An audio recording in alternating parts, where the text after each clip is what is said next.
ശക്തി നൽകണമേ,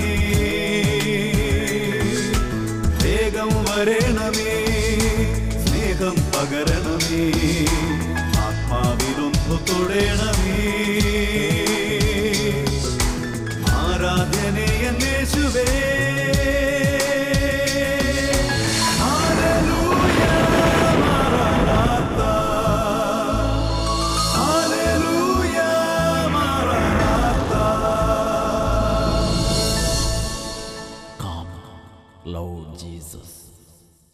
ഹല്ലേലൂയ.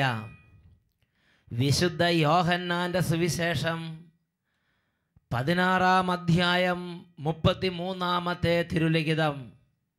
ലോകത്തിൽ നിങ്ങൾക്ക് ഞെരുക്കമുണ്ടാകും, എങ്കിലും ധൈര്യമായിരിക്കുവിൻ, ഞാൻ ലോകത്തെ കീഴടക്കിയിരിക്കുന്നു എന്നരുളി ചെയ്ത ദൈവപുത്രനായ യേശുക്രിസ്തുവിൻ്റെ അത്ഭുത നാമത്തിൽ നിങ്ങൾക്കേവർക്കും കൃപയും സമാധാനവും. Price the Lord. ഇന്ന് നാം ചിന്തിക്കുന്നത് നീതിമാനെ എന്നും മാനിക്കുക എന്നതിനെക്കുറിച്ചാണ്. സുഭാഷിതങ്ങളുടെ പുസ്തകത്തിൽ 24-ാം അധ്യായത്തിൽ 15-ാമത്തെ തിരുലിഖിതം. നീതിമാന്റെ പാർപ്പിടത്തിനെതിരെ ദുഷ്ടനെ പോലെ നീ പതിയിരിക്കരുത്, അവനെ ആക്രമിക്കുകയും അരുത്. ഹല്ലേലൂയ. പ്രിയപ്പെട്ട ദൈവമക്കളെ, ഈ വചന ശുശ്രൂഷയുടെ നിമിഷങ്ങളിൽ ഒരുപാട് കാലങ്ങളായി തടസ്സപ്പെട്ട് കിടക്കുന്ന തടസ്സത്തിൻ്റെ കെട്ടുകൾ അഴിയാൻ തക്കവണ്ണം ദൈവം തൻ്റെ ശക്തി അയക്കും. കാലങ്ങളായി പൈശാചിക പീഡ അനുഭവിക്കുന്ന കുടുംബങ്ങളിൽ നിന്ന് ആ പീഡകൾ വിട്ടുപോകാൻ തക്കവണ്ണം ദൈവത്തിൻ്റെ ശക്തി ഇറങ്ങും. സ്ലീഹന്മാർ ഈ രണ്ട് പേരായി സുവിശേഷ ശുശ്രൂഷ ചെയ്ത് തിരിച്ചു വന്നപ്പോൾ അവർ യേശുവിനോട് പറഞ്ഞു, കർത്താവേ, പിശാചുക്കൾ പോലും ഞങ്ങൾക്ക് കീഴ്പ്പെടുന്നത് ഞങ്ങൾ കണ്ടു. ഉടനെ യേശു അവരോട് പറഞ്ഞു, സാത്താൻ സ്വർഗത്തിൽ നിന്ന് ഇടിമിന്നൽ പോലെ നിപതിക്കുന്നത് ഞാൻ കണ്ടു. സ്ലീഹന്മാർ, യേശുവിൻ്റെ ശിഷ്യന്മാർ വചനം പ്രസംഗിച്ചപ്പോൾ സാത്താൻ ഇടിമിന്നൽ പോലെ നിപതിച്ചു. ഇപ്പോൾ ടെലിവിഷൻ ഓണാക്കി ഭവനങ്ങളിലിരുന്ന് ഈ വചന ശുശ്രൂഷകൾ നിങ്ങളുടെ കുടുംബത്തിൽ നടക്കുമ്പോൾ സാത്താൻ നിങ്ങളുടെ കുടുംബത്തിൽ നിന്ന് ഇടിമിന്നൽ പോലെ നിപതിക്കും. തടസ്സങ്ങൾ വിട്ടുമാറിപ്പോകും, കോട്ടകൾ തകരും.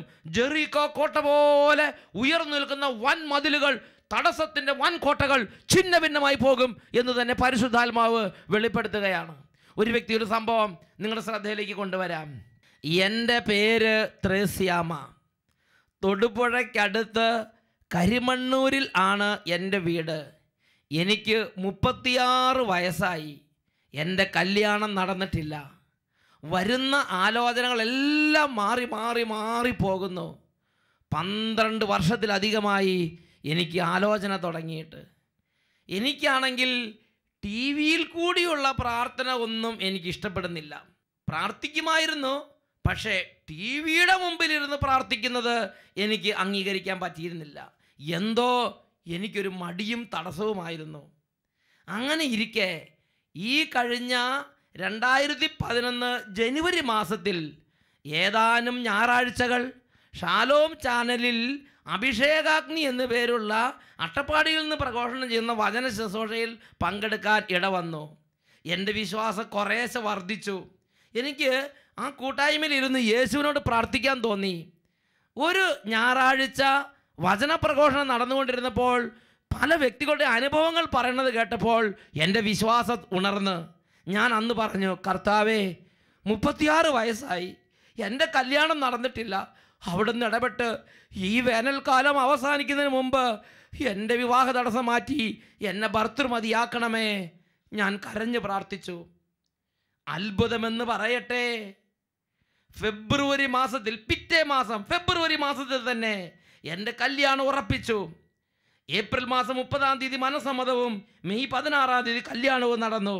2011 വേനൽക്കാലം അവസാനിക്കുന്നതിന് മുമ്പ് തന്നെ എൻ്റെ തമ്പുരാൻ ഇടപെട്ട് ഞാൻ ഭർത്തൃമതിയായി ഇന്ന് ഞാൻ എൻ്റെ ഭർത്താവിനോട് കൂടെ എൻ്റെ ദൈവത്തെ ആരാധിച്ച് ദൈവത്തെ മഹത്വപ്പെടുത്തുന്നു.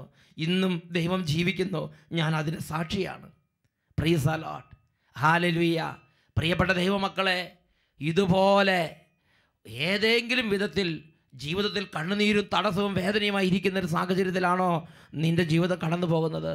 ഇതാ ഈ വചനപ്രഘോഷണം നടക്കുന്ന ഈ നിമിഷങ്ങളിൽ തന്നെ തടസ്സങ്ങൾ, വലിയ ജെറിക്കോ മതിൽ പോലുള്ള വലിയ തടസ്സത്തിൻ്റെ വൻകോട്ടകൾ തവിട്ട് പൊടിയായി തകർന്നടിച്ച് നിലംപതിക്കും. നിന്റെ കുടുംബത്തിന് വേണ്ടി കർത്താവ് ഒരു പാതയൊരുക്കും. രണ്ട് കരങ്ങൾ ഉയർത്തി, മകനെ മകളെ, വിശ്വാസം ഉണ്ടെങ്കിലും വിശ്വാസം ഇല്ലെങ്കിലും ഇപ്പോൾ കർത്താവിനെ ആരാധിക്കട്ടെ. Hallelujah, hallelujah. ഓ ദൈവമേ, ഈ സമൂഹത്തിന് മേലൊരു കൃപയുടെ അഭിഷേകം വ്യാപരിക്കട്ടെ. ദൈവവചനം കേൾക്കാൻ, പ്രാർത്ഥിക്കാൻ, അഭിഷേകം പ്രാപിക്കാൻ, അത്ഭുതങ്ങൾ കാണാൻ, ഇന്ന് കർത്താവിൻ്റെ ജീവിക്കുന്ന കർത്താവിൻ്റെ സ്പർശനം അനുഭവിക്കാൻ തക്കവണ്ണം അത്ഭുത ശക്തി ഈ സമൂഹത്തിലേക്ക് വ്യാപരിക്കട്ടെ. Hallelujah, hallelujah. ഇപ്പോൾ ഈ വചനം കേൾക്കാൻ തടസ്സമായി ഏതെങ്കിലും മകനോ മകളോ ചുറ്റിപ്പറ്റി നടക്കുന്നുണ്ടെങ്കിൽ, ഇരിക്കാൻ പറ്റാതെ അസ്വസ്ഥനായി വ്യാപരിക്കുന്നുണ്ടെങ്കിൽ, യേശുവിന്റെ നാമത്തിൽ വചനം കേൾക്കുന്ന തടസ്സങ്ങൾ ഇപ്പോൾ വിട്ടുമാറി പോകട്ടെ. Hallelujah, hallelujah. പരിശുദ്ധാത്മാവെ സ്പർശിക്കണമേ, അടഞ്ഞ ഹൃദയങ്ങളെ തുറക്കണമേ, നഷ്ടപ്പെട്ടു പോയ ആത്മാക്കളുടെ മേൽ ഇപ്പോൾ ഈ സമയം പരിശുദ്ധാത്മാവെ ഇടപെടണമേ. Hallelujah, hallelujah. യേശുവേ ആരാധന, ആരാധന. Hallelujah, hallelujah. യേശുവേ ആരാധന, ആരാധന. യേശുവേ ആരാധന. യേശുവേ സ്തോത്രം. യേശുവേ നന്ദി. യേശുവേ ആരാധന.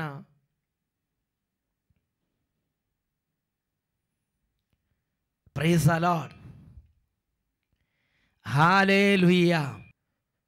സുഭാഷിതങ്ങളുടെ പുസ്തകം 24-ാം അധ്യായത്തിൽ 15-ാമത്തെ തിരുലിഖിതം, നീതിമാന്റെ പാർപ്പിടത്തിനെതിരെ ഒരു ദുഷ്ടനെ പോലെ നീ പതിയിരിക്കരുത്, അവൻ്റെ ഭവനത്തെ ആക്രമിക്കുകയും അരുത്.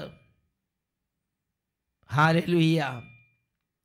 ദൈവത്തിൻ്റെ മനസ്സ് വിശുദ്ധ ലിഖിതങ്ങളിൽ അബ്രാഹാം തൊട്ട് ഇങ്ങോട്ടുള്ള അനവധി നീതിമാന്മാരോട് ഇടപെട്ട് ദൈവം നമുക്ക് വെളിപ്പെടുത്തി തന്നിരിക്കുന്നത് ഞാൻ മനസ്സിലാക്കിയത് ഇപ്രകാരമാണ്. ഞാനും നിങ്ങളും നീതിമാന്മാരെ, ദൈവം തെരഞ്ഞെടുത്ത ഒരു കുടുംബത്തെ, ദൈവം തെരഞ്ഞെടുത്ത ഒരു ജനതയെ, ദൈവം നീതീകരിച്ചവരെ ഞാനും നിങ്ങളും എന്നും മാനിക്കണമെന്ന്, ആദരിക്കണമെന്ന് ദൈവമായ കർത്താവ് ആഗ്രഹിക്കുന്നു. Price the Lord. ഇപ്പോൾ നിങ്ങളുടെ ഉള്ളിൽ ഉടനെ തന്നെ ചോദ്യം വരികയാണ്, അങ്ങനെ ആദരിച്ചില്ലെങ്കിലോ, അവരെ അങ്ങ് അപമാനിച്ചാലോ, അവർക്കെതിരെ ഇല്ലാവചനങ്ങൾ പറഞ്ഞു പരത്തിയാലോ, അവർക്കെതിരെ കള്ളസാക്ഷി കോടതി പോയി പറഞ്ഞാലോ, അവരെ കള്ളക്കേസിൽ കുടിക്കാൻ എനിക്കെന്തുണ്ടാവും? ഞാൻ അവരെ മനഃപൂർവ്വം വേദനിപ്പിച്ചാൽ എനിക്കെന്ത് കുഴപ്പം വരും? ഇങ്ങനെ ചിലരുടെ മനസ്സിൽ ഇപ്പോൾ ഒരു എതിർചിന്ത ഓടിക്കൊണ്ടിരിക്കുകയാണ്. പ്രിയപ്പെട്ട സഹോദരങ്ങളെ, അതിനുത്തരം എസെക്കിയേൽ പ്രവചനത്തിൽ നമ്മൾ വായിക്കുന്നുണ്ട്. എസെക്കിയേൽ പ്രവാചന ഗ്രന്ഥത്തിൽ 25-ാമത്തെ അധ്യായം, അവിടെ 6ഉം 7ഉം തിരുലിഖിതങ്ങൾ, ആമോന്യർ എന്ന് പറയുന്ന ഒരു ജനതയെക്കുറിച്ച് ഇതാ സ്വർഗത്തിലെ ദൈവം എസെക്കിയേൽ പ്രവാചകനിലൂടെ ഒരു ദൂത് കൊടുക്കുകയാണ്. ദൈവമായ കർത്താവ് അരുളി ചെയ്യുന്നു, ഇസ്രായേൽ ദേശത്തിനെതിരെ നിന്റെ ഹൃദയത്തിലുള്ള ദുഷ്ടത മൂലം കൈകൊട്ടി തുള്ളിച്ചാടി ആനന്ദിച്ചതിനാൽ ഞാൻ നിനക്കെതിരെ എൻ്റെ കരമുയർത്തുകയും നിന്നെ ജനതകൾക്ക് കവർച്ച ചെയ്യാൻ വിട്ടുകൊടുക്കുകയും ചെയ്യും. ജനതകളിൽ നിന്ന് നിന്നെ ഞാൻ വിച്ഛേദിക്കും, രാജ്യങ്ങളിടയിൽ നിന്ന് നിന്നെ ഞാൻ ഉന്മൂലനം ചെയ്യും, ഞാൻ നിന്നെ നശിപ്പിക്കും, ഞാനാണ് കർത്താവ് എന്ന് അപ്പോൾ നീ അനുഭവിച്ചറിയും. പ്രിയപ്പെട്ട സഹോദരങ്ങളെ, ഞാൻ വളരെ ഞെട്ടലോടെ വായിച്ച ഒരു ദൈവവചന ഭാഗമാണിത്. എൻ്റെയും നിങ്ങളുടെയും ഭവനത്തിൽ ഒരു ദൈവദാസൻ അപമാനിക്കപ്പെട്ടാൽ, എൻ്റെയും നിങ്ങളുടെ നാട്ടിൽ ദൈവം നീതീകരിച്ച ദൈവത്തിൻ്റെ ഒരു നീതിമാൻ അപമാനിക്കപ്പെട്ടാൽ, ദൈവത്തിൻ്റെ ഒരു നീതിമാൻ ദുഷിക്കപ്പെട്ടാൽ, തമാശയായി അവൻ ആ ദേശത്ത് അവൻ നിന്ദിതനും അപമാനിതനുമായി മാറിയാൽ, ആ ദേശത്തിൻ്റെ മേൽ ഇതാ ഒരു കണക്ക് എഴുതപ്പെട്ട് കഴിഞ്ഞു. ആ കുടുംബത്തിൻ്റെ മേൽ ഇതാ ഒരു കണക്ക് എഴുതപ്പെട്ട് കഴിഞ്ഞു. ഇന്നല്ലെങ്കിൽ നാളെ ലിഖിതത്തിൽ എഴുതപ്പെട്ട പ്രകാരം ആ കുടുംബത്തിൻ്റെ മേൽ, ആ വ്യക്തിയുടെ മേൽ, ആ ദേശത്തിൻ്റെ മേൽ നടപടികൾ ആരംഭിക്കും എന്ന് തന്നെ വിശുദ്ധ ലിഖിതം പഠിപ്പിക്കുകയാണ്. ഇവിടെ ഇതാ ദൈവം ആമോന്യർ എന്ന് പറയുന്ന ജനത്തിനെ കുറിച്ച് സംസാരിക്കും. ഈ ആമോന്യർ ആരാണ്?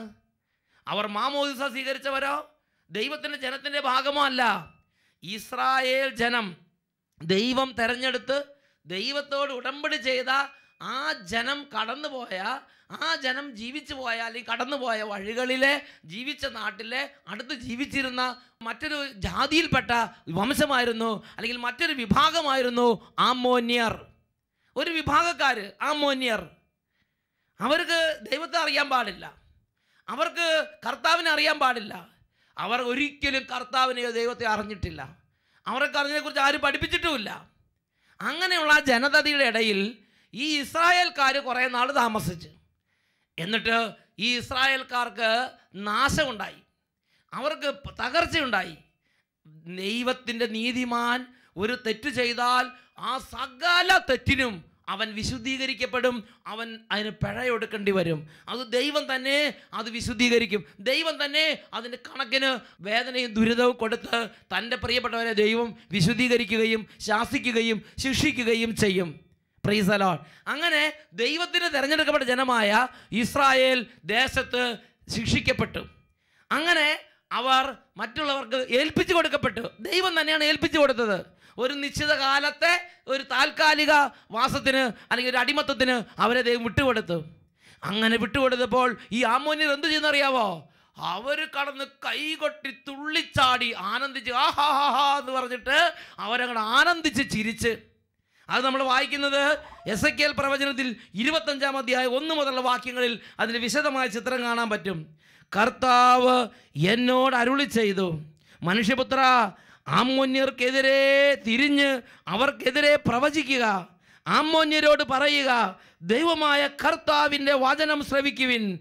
നമ്മുടെ ദൈവമായ കർത്താവ് അരുളി ചെയ്യുന്നു, എൻ്റെ വിശുദ്ധ മന്ദിരം അശുദ്ധമാക്കപ്പെട്ടപ്പോൾ, അതിനെക്കുറിച്ച് ഇസ്രായേൽ ദേശം വിജനമാക്കപ്പെട്ടപ്പോൾ, യൂദാ ഭവനം പ്രവാസത്തിലേക്ക് പോയപ്പോൾ നീ അതിനെക്കുറിച്ച് ആഹാ ആഹാ എന്ന് പറഞ്ഞ് പരിഹസിച്ചു. അതിനാൽ ഞാൻ നിന്നെ പൗരസ്ത്യർക്ക് അവകാശമായി വിട്ടുകൊടുക്കും. അവർ നിന്നിൽ പാളയമടിച്ച് വാസമുറപ്പിക്കും. അവർ നിനക്കുള്ള ഫലം ഭക്ഷിക്കുകയും നിന്റെ പാൽ കുടിക്കുകയും ചെയ്യും. ഞാൻ റബ്ബായെ ഒട്ടകങ്ങൾക്ക് മേച്ചിൽപ്പുറവും ആമോന്യരുടെ നഗരങ്ങളെ ആട്ടിൻപറ്റങ്ങൾക്ക് താവളവുമാക്കും. ഞാനാണ് കർത്താവ് എന്നപ്പോൾ നീ അറിയും. ആമോന്യരുടെ വളരെ പ്രധാനപ്പെട്ട സ്ഥലങ്ങൾ റാബ പട്ടണവും അതുപോലെ മറ്റു നഗരങ്ങളും. കർത്താവ് പറയാണ്, ഞാൻ റാബായെ ഒട്ടകത്തിൻ്റെ മേച്ചിൽപ്പുറവും ആമോന്യരുടെ നഗരങ്ങളെ ആട്ടിൻപറ്റങ്ങളുടെ താവളവുമാക്കും എന്ന് പറഞ്ഞാൽ വിജനമാക്കപ്പെട്ട് പുല്ലും കാടും പേടും തെറിച്ച് അങ്ങനെ വന്യമൃഗങ്ങൾക്കും അങ്ങനെ ജീവജാലങ്ങൾക്കും മേഞ്ഞു നടക്കാൻ പറ്റിയ തകർന്ന ഒരു ഇടമായി അത് രൂപാന്തരപ്പെടും. പ്രിയപ്പെട്ട സഹോദരങ്ങളെ, എൻ്റെയും നിങ്ങളുടെയും നാട്ടിലൊരു നീതിമാൻ നിന്ദിക്കപ്പെടുമ്പോൾ അത് പ്രത്യാഘാതം വിളിച്ചു വരുത്തും. നമ്മുടെ നാടിനെക്കുറിച്ച് ദൈവമായ കർത്താവ് വെളിപ്പെടുത്തുന്ന സംഗതിയുണ്ട്. വിലാപത്തിൻ്റെ പുസ്തകത്തിൽ 4-ാം അധ്യായത്തിലെ 16-ാമത്തെ തിരുലിഖിതം. ആ നാട് ജെറുസലേം ദേശമാണത്. അത് തകർന്ന് തരിപ്പണമായി ചാരകൂമ്പാരമായി കിടക്കുകയാണ്. ഒരിക്കൽ ലോകത്തിൻ്റെ റാണിയായിരുന്നവൾ ഇപ്പോൾ തകർന്ന് ചാരകൂമ്പാരമായി കിടക്കുമ്പോൾ അതിൻ്റെ തകർച്ചയുടെ ഒരു കാരണത്തെക്കുറിച്ച് വിലാപത്തിൻ്റെ പുസ്തകത്തിൽ 4-ാം അധ്യായത്തിൽ 16-ാമത്തെ തിരുലിഖിതം പഠിപ്പിക്കുകയാണ്. അവിടെ പുരോഹിതന്മാർക്ക് ബഹുമാനവും ശ്രേഷ്ഠന്മാർക്ക് പരിഗണനയും ലഭിച്ചില്ല. പുരോഹിതന്മാർക്ക് ബഹുമാനം, ശ്രേഷ്ഠന്മാർക്ക് പരിഗണന, ഇത് ഞാനും നിങ്ങൾ കൊടുക്കണമെന്ന് ദൈവത്തിൻ്റെ വചനം എന്നോട് നിങ്ങളോട് ആവശ്യപ്പെടുകയാണ്. മോശയുടെ സിംഹാസനത്തിൽ ഇരിക്കുന്നവരെ ആ ലെവലിൽ തന്നെ ഞാനും നിങ്ങൾ കാണണമെന്ന് തന്നെ പുതിയ നിയമവും പഠിപ്പിക്കുന്നുണ്ട്. പ്രിയപ്പെട്ട ദൈവമക്കളെ, അവരുടെ ജീവിതം എങ്ങനെയോ അല്ലെങ്കിൽ അവരുടെ കയ്യിലെ ചില പാളിച്ചകളോ അവരുടെ ജീവിതത്തിൽ ചില അബദ്ധങ്ങളോ അവരുടെ ചില നോട്ടപ്പിശകുകളോ ചില വിവേകക്കുറവുകളോ നിമിത്തം എനിക്കും നിങ്ങൾക്കും അവരെ നിന്ദിക്കാൻ വേണ്ടി ദൈവമായ കർത്താവ് വിട്ടു തന്നിട്ടില്ല.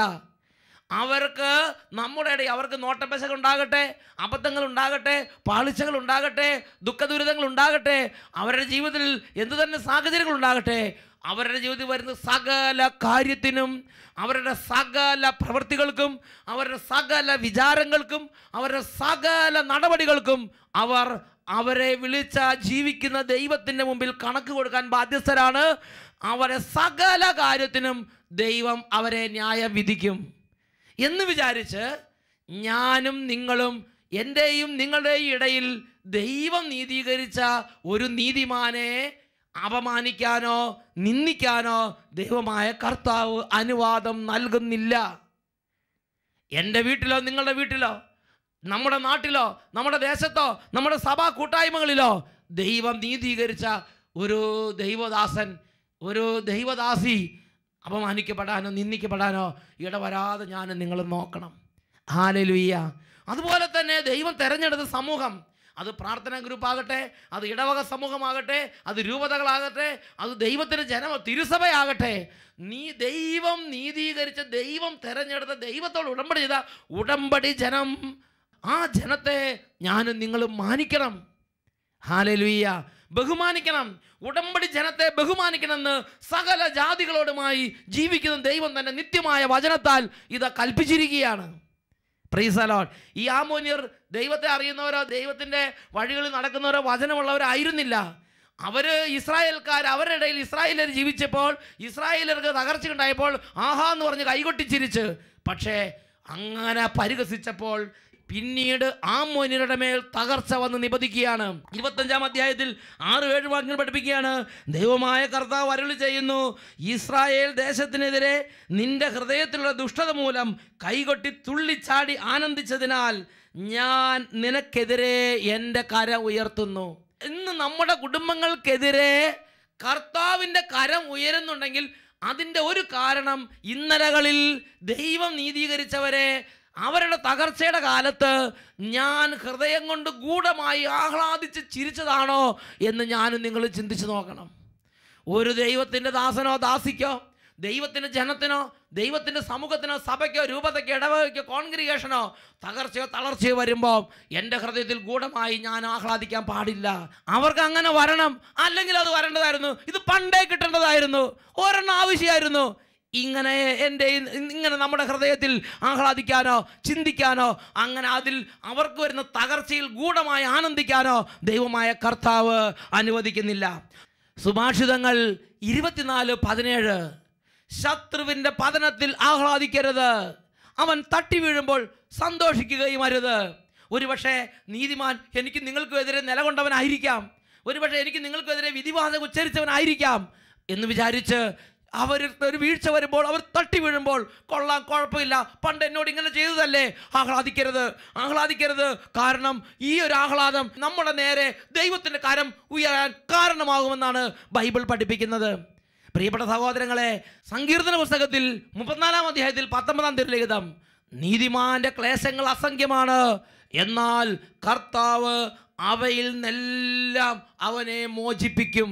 ദൈവത്തിൻ്റെ ജനം താൽക്കാലികമായി അപമാനത്തിനും നിന്ദനത്തിനും പീഡനത്തിനും വിട്ടുകൊടുക്കപ്പെട്ടാലും കർത്താവ് വേഗം വന്ന് തൻ്റെ ജനത്തെ അടിമത്തത്തിൽ നിന്ന് ഉയർച്ചയിലേക്ക് കൂട്ടിക്കൊണ്ടുപോകും. അതുകൊണ്ട് സകല ജനതകളോടും സങ്കീർത്തന പുസ്തകത്തിൽ 15-ാം അധ്യായത്തിലെ 4-ാമത്തെ തിരുലിഖിതത്തിൽ ദൈവത്തിൻ്റെ വചനത്തിലൂടെ ദൈവം കൽപ്പിക്കുകയാണ്, നിങ്ങൾ ദൈവഭക്തനോട് ആദരം കാണിക്കണം. ദൈവഭക്തനോട് ആദരം കാണിക്കുന്നൊരു സ്വഭാവം ശീലമാക്കണം. നമ്മുടെ നാട്ടുപുറങ്ങളിൽ എല്ലാ ജാതി മതസ്ഥരും പറയുന്ന ഒരു പഴഞ്ചൊല്ല് നിങ്ങൾ കേട്ടിട്ടില്ലേ? വന്നിച്ചില്ലെങ്കിലും നിന്ദിക്കരുത്. വളരെ സത്യമാണത്. ഈ നിമിഷങ്ങളിൽ നമുക്ക് എഴുന്നേറ്റ് നിൽക്കാം, സ്വർഗത്തിലെ ദൈവത്തിന് മുന്നിൽ നമുക്ക് പ്രാർത്ഥിക്കാം. കഴിഞ്ഞ കാലങ്ങളിൽ നമ്മുടെ ദേശത്ത്, നമ്മുടെ പെരുമാറ്റത്തിൽ, നമ്മുടെ ഇടപെടലുകളിൽ, നമ്മുടെ കൂട്ടായ്മകളിൽ, നമ്മുടെ സഭാ സമൂഹങ്ങളിൽ, നമ്മുടെ നാട്ടുപുറങ്ങളിൽ ഏതെങ്കിലും കർത്താവിൻ്റെ നീതിമാൻ ദുഃഖിക്കുകയോ വേദനിക്കുകയോ അപമാനിക്കപ്പെടുകയോ ചെയ്തിട്ടുണ്ടെങ്കിൽ ഞാനും നിങ്ങളും അതിന് ഉത്തരവാദികളാണ്. കർത്താവിനോട് മാപ്പ് ചോദിക്കുകയാണ്. ദൈവത്തിൻ്റെ കര ഉയരുന്നതിന് മുമ്പേ അനുതപിക്കണം. ദൈവത്തിൻ്റെ കര ഉയരുന്നതിന് മുമ്പേ ദൈവസന്നിധിയിൽ അത് ഏറ്റുപറയണം. എല്ലാവരും കരങ്ങൾ ഉയർത്തി സ്തുതിക്കട്ടെ. Hallelujah, hallelujah. ഓ ദൈവമേ, ഇപ്പോൾ പ്രാർത്ഥിച്ചുകൊണ്ടിരിക്കുന്ന ഈ ദൈവമക്കൾക്ക് ദൈവം തെരഞ്ഞെടുത്തവരെ ആദരിക്കാനും അവരെ മാനിക്കാനും എന്നും അവരെ സ്നേഹിക്കാനും അഭിഷേകം കൊടുക്കണമേ കർത്താവേ. ഹല്ലേലൂയ. അവർ തട്ടി വീഴുമ്പോൾ ഗൂഢമായി ആഹ്ലാദിക്കുന്ന ആ ദുഷ്പ്രേരണയിൽ നിന്ന് ഇപ്പോൾ വിടുവിക്കണമേ. Hallelujah, hallelujah. യേശുവേ ആരാധന, ആരാധന. Hallelujah, hallelujah. യേശുവേ, യേശുവേ, യേശുവേ. Hallelujah, hallelujah. യേശുവേ ആരാധന, യേശുവേ സ്തോത്രം, യേശുവേ ആരാധന, യേശുവേ നന്ദി. Praise the Lord. ഹല്ലേലൂയ, മാറാനാത്ത. Lord Jesus.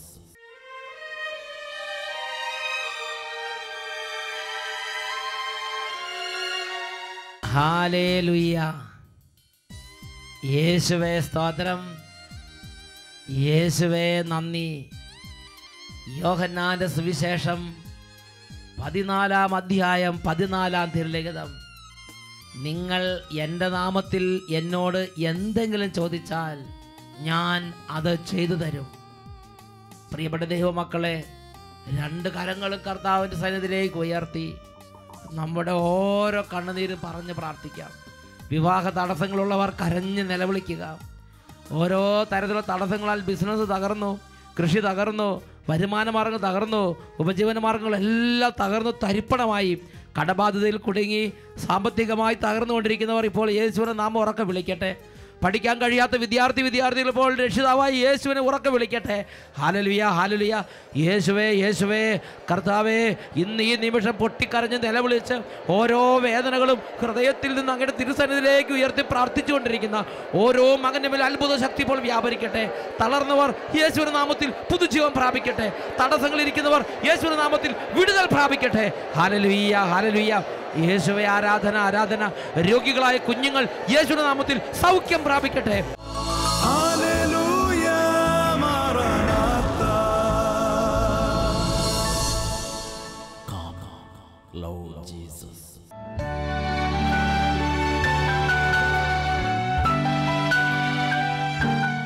എനിക്ക് കുറേ കാലമായിട്ട് എൻ്റെ ഒരു കണ്ണടച്ച മറ്റേ കണ്ണുകൊണ്ട് കാണാൻ പറ്റില്ല. ഫുൾ ഷെയ്ഡായിരുന്നു.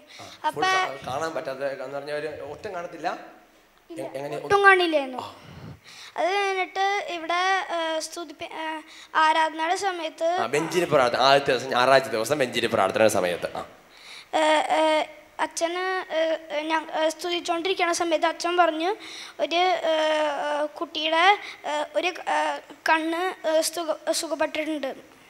അപ്പോൾ ഞാൻ ഒരു കണ്ണടച്ച് നോക്കിയപ്പോൾ എനിക്ക് ഫുൾ ക്ലിയർലി കാണാം. ക്ലിയർ ആയിട്ട് പറ.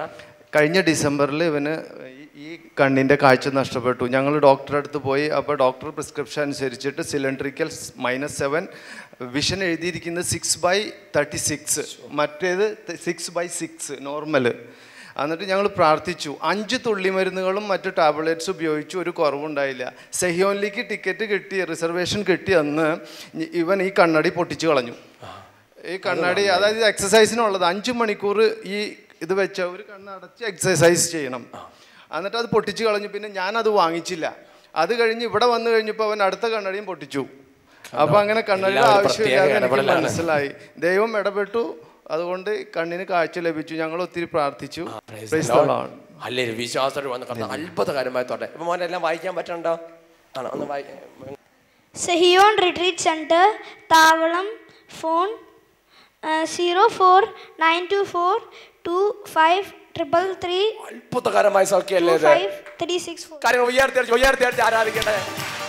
ദൈവമേ, നന്മകളെയോർത്ത് പാടി സ്തുതിച്ചിടുന്നു. ദൈവമേ, നന്മകളെയോർത്ത് പാടി സ്തുതിച്ചിടുന്നു. ഹല്ലേലൂയ, മാറാനാത്ത. Lord Jesus.